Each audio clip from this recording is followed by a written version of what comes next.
There's just something about a road trip, right? It's all about freedom, adventure, the open road stretching out in front of you.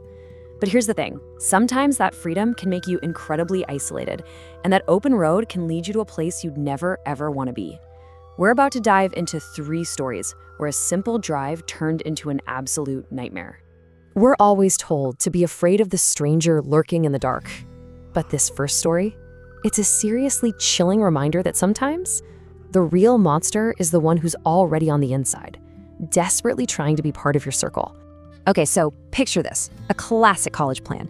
You and your friends are driving 2.5 hours out to Santa Barbara for Deltopia, which is this huge day-long party. The car's packed, everyone's in a great mood, but there's one person they didn't invite, an acquaintance who kinda just invited himself along for the ride. So the bad guy in this story isn't some random psycho. It's this guy, Amir. The narrator says he's one of those people who's always on the fringe of the group, insecure, loud, and someone the friends already have a pretty messy history with. Basically, he's the exact person you try to avoid. Definitely not the guy you want crashing your weekend trip. And this is where things go from just awkward to genuinely alarming, and it happens fast. On Friday, they run into Amir, and it's obvious he tracked them using a shared phone location. He then lies his way into their host's apartment, just says, "I'm staying here," and gets furiously kicked out. The next day, his little location blip pops up right on top of them again before quickly vanishing. I mean, the behavior is obsessive. It's kind of psychotic, but they just laugh it off, thinking, well, that's the worst of it. They were so wrong. So try to put yourself in this scene. It's late. You're sleeping on the floor of an apartment you don't know, your friends are all passed out around you, and then you hear it, a sound that just cuts right through the quiet, shattering glass. The narrator just shoots right up, the only one awake. The fear, the responsibility, it's all on him. He grabs an empty wine bottle for protection and creeps toward the noise. He finds the sliding glass door to the balcony completely smashed in with a big rock. He knows it was Amir. But just as he turns to wake his friends up, he sees it. Just this tiny movement. The handle on a closet door, maybe a few feet away, just jiggles. The intruder isn't gone. He's inside, he's hiding, and he's waiting. He makes the incredibly smart call not to open that door himself. He wakes up his friend Hunter. And when they come back to the living room, the closet door is wide open. Amir is gone.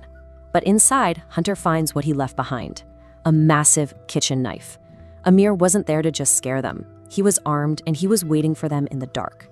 Okay, so that was a threat from someone you know. Our next story is all about the dangers that can come from the outside, from people who seem to have authority. We're going back to 1996.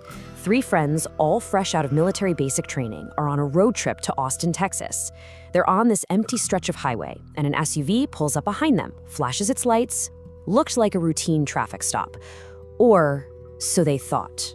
Because our narrator was military trained, alarm bells started going off in his head immediately. First off, the vehicle was an unmarked black Tahoe.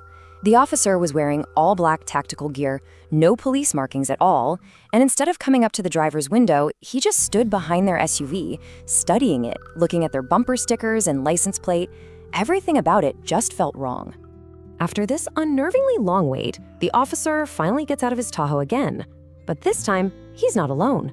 2 other men dressed in the same tactical gear get out with him. The threat level just tripled. So the main guy comes up and asks about a US military bumper sticker they have on their car. The driver, Kay, just kind of laughs and says she's in the military, then points to her friends and adds, "them too." And that one sentence, it changes everything. The narrator sees the officer's entire body language stiffen. He shoots a look back at his 2 partners. Some kind of silent message just passed between them. After this super tense moment of silence, the man's entire demeanor flips. He abruptly shoves Kay's license back at her, says he's letting them off with a warning, and just walks away. Before Kay can even get the car and drive, the Tahoe peels out and speeds off into the night, leaving the 3 of them sitting there, totally confused. They try to forget about the whole bizarre encounter. But about a week later, the narrator's watching the local news, and a story comes on that makes his blood run cold. A man and a woman have been found, robbed and murdered, their bodies dumped in a ditch along the exact same stretch of highway where they were pulled over. And the final detail confirmed their absolute worst fear. Police found a vehicle abandoned near the scene. It was reported stolen months earlier from a different state, It was a black Tahoe. Those men weren't police. They were predators hunting on that highway, and the only thing that saved those three friends was a bumper sticker that told them their targets would not be easy prey. All right, our final story looks at a totally different kind of trap, one that starts with what seems like a simple act of kindness. A guy is on a solo road trip, and his car breaks down in the absolute middle of nowhere. Just when he's about to give up, a pickup truck pulls over.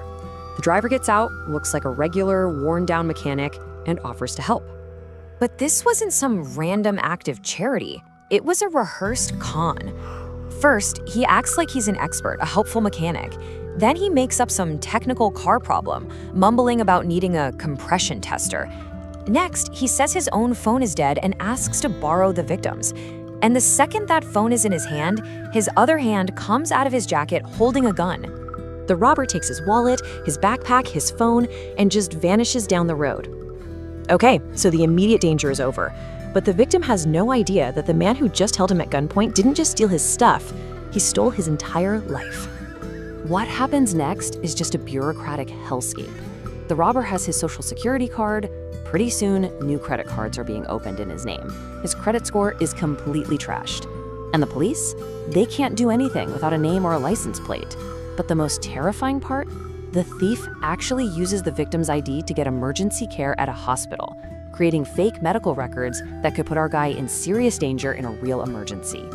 After that medical records incident, he realizes nobody is coming to save him. So he takes matters into his own hands. He becomes a detective, spending every spare minute he has hunting for this ghost online, scanning forums, social media, setting up alerts. And then, on a total whim, he starts checking Craigslist in the cities where the fake charges are popping up. And he finds it, a post for power tools that match exactly with charges made on a stolen Best Buy card. So he sets up a fake meeting, calls the police in that town, and feeds them all the information. They catch the accomplice, who immediately folds and rats out his friends. Turns out it was a whole three-man crew, and thanks to the victim's own relentless detective work, every single one of them was caught and convicted. So we've got a stalker with a knife, fake cops hunting on the highway, and a methodical robbery crew. I mean, three totally different road trip nightmares. But what's the thread that ties them all together? In every single one of these cases, survival came down to perception. It came down to just noticing that something was off. You're the narrator who woke up to the sound of glass, who saw that jiggling door handle and knew not to open it. You're the military friends who immediately recognized that the cop and the traffic stop were all wrong. And the identity theft victim who refused to just give up and noticed one familiar item in a sea of online posts. It really makes you wonder about the small things, doesn't it? The little details we notice that just feel wrong, the gut feelings we get. As we heard, a single piece of information, like who you are or even what you decide to stick on the back of your car, can be the one thing that sends a predator looking for an easier target. So could a bumper sticker really save your life? On the right day, on the wrong road? It just might.